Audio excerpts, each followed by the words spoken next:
Morning, everybody. Welcome to Tuesday's story. I'm going to do things a little bit differently today because I'm going to read or start reading a chapter book.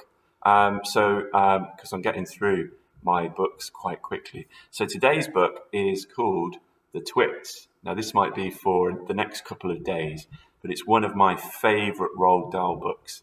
And actually, I'm starting to turn into Mr. Twit with my giant bushy beard. So if you haven't read this one, you're in for a real treat. I really love this book. If you have read it, well, it's always good to listen to another good story, isn't it? It's like watching a favourite film. You can watch it loads of times. So here are the characters in this book.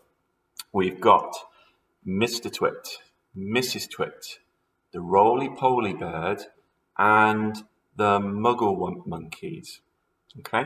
An odd combination of characters. Right. So, the first chapter is called Hairy Faces. I could be in that club. What a lot of hairy-faced men there are around nowadays. When a man grows hair all over his face, it's impossible to tell what he really looks like. Perhaps that's why they do it. He'd rather you didn't know. Then there's the problem of washing. When the very hairy ones wash their faces, it must be as big a job as when you or I wash our hair. So what I want to know is, how often do all these hairy-faced men wash their faces? Well, I do it every day. Is it only once a week, like us on a Sunday night before we go back to school? And do they shampoo it? Do they use a hairdryer? Do they rub hair tonic in to stop their faces from going bald? Do they go to the barber to have their hairy faces cut and trimmed? Or do they do it themselves in front of the bathroom mirror with nail scissors? Yeah, that's what I have to do at the moment. I do have a very special oil that I rub in, makes it nice and soft. I don't know. But next time you see a man with a hairy face, which will probably be as soon as you step out into the street, maybe you will look at him more closely and start wondering about some of these things. So here is Mr. Twit.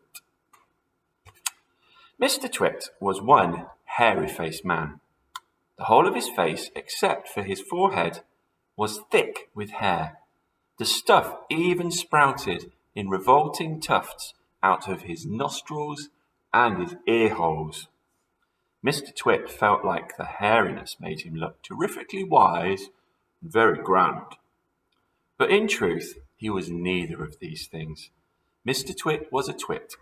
He was born a twit, and now at the age of 60 years old, he was a bigger twit than ever. The hair on Mr. Twit's face didn't grow smooth and matted as it does on most hairy-faced men. It grew in spikes that stuck out like bristles on a brush.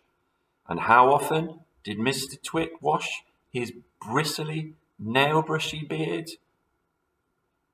How long do you think? How many times do you think he washes it? The answer is never. Not even on a Sunday. He hadn't washed it for years. As you know, an ordinary unhairy face like yours or mine gets a bit smudgy if it's not washed, and there's nothing so awful. But a hairy face is very different. Things cling to hairs, especially food. Things like gravy go right in among the hairs and stay there. You and I can wipe off smudges from our faces with a flannel, and we get back to normal. But hairy-faced men can't do that. We can also, if we're careful, eat our meals without spreading food all over our faces, but not so with hairy men. Watch carefully next time you see a hairy man eating his lunch, and you will notice that even if he opens his mouth very wide, it is impossible for him to get a spoonful of beef stew or ice cream and chocolate sauce into his mouth without getting it on some of the hairs. Ice cream is a real tricky thing to eat with a bit. Mr. Twit didn't even bother to open his mouth wide when he ate. As a result, and because he never washed, there was always hundreds of bits of old breakfast and lunch and supper sticking to the hairs around his face. They weren't big bits, mind you, because he used to wipe those off with his hand. But if you look closely, not that you'd really want to, you would see tiny little specks of dried up scrambled egg stuck to the hairs, and spinach, and ketchup, bits of fish fingers, chicken livers, and all the other disgusting things that Mr. Twit liked to eat. There's a close-up. Look at that. Oh, disgusting. If you looked even closer still, make sure you hold your noses. If you peered deep into the bristly moustache over his upper lip, you'd probably see slightly bigger objects that had escaped the hand wipe. Things that had been there for months and months, like a piece of old green cheese, or a mouldy old cornflake, or even the slimy tail of a tin sardine. Because of all this, Mr. Twit never went really hungry by sticking his tongue out and curling it sideways to explore the hairy jungle around his mouth. He was always able to find something to nibble on. Oh, I think I found a bit of toast. What am I trying to tell you is that Mr. Twit was a foul, smelly old man. He was also an extremely horrible man, as you're about to find out in a moment. Here is his wife, Mrs. Twit. Mrs. Twit was no better than her husband. She did not, of course, have a hairy face. It was a pity, though, because that would have covered up the frightful ugliness. Just have a look at her. Have you ever seen a woman with an uglier face than that? I doubt it. But the funny thing is that Mrs. Twit wasn't born ugly. She'd had quite a nice face when she was young. The ugliness had crept up on her year by year as she got older. Why would that happen? I'll tell you why. If a person has horrible, ugly thoughts, it starts to show on their face.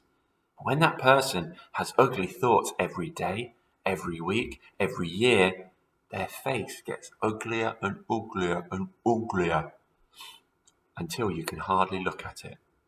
A person who has good thoughts cannot ever be ugly. You can have a wonky nose, you could have a crooked mouth, or you could have a big double chin, sticky out teeth, but if you have good thoughts, they will shine out of you, and you will always look lovely. So have a look at Mrs. Twit at the top. Look how she started off with nice thoughts and then horrible thoughts. And this lady at the bottom who's cheerful and happy. Yeah. Oh. Nothing shone out of Mrs. Twit's face. In her right hand, she carried a walking stick.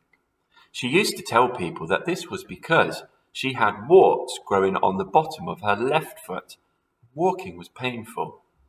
The real reason she carried a stick was so that she could hit things with it, like dogs and cats and small children. And then there was her glass eye. Mrs. Twit had a glass eye, and it was always looking the other way. My goodness. Two horrible people. Now, today we're going to try a different activity, okay? So you can rewind this video if you need to and watch it a couple of times, because I'm going to ask you some questions about what I've just read about Mr. Twit and Mrs. Twit, okay? So the first thing I'd like you to do is, can you list some of the things that are in Mr. Twit's beard, okay? I know it's gross, but how many can you list, okay? Can you do it without rewinding the video? That's tricky. The next thing I'd like you to do is, can you tell me some of Mrs. Twit's features? Okay, so what does she have, or what is she holding in the story that we've just, or the chapter we've just read? And can you give me the reason she has one of those things? Does she need it or not?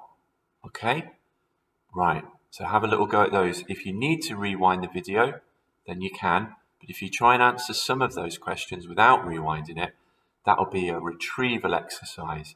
Can you hold something in your head for a few minutes and then write it down in your book? Okay?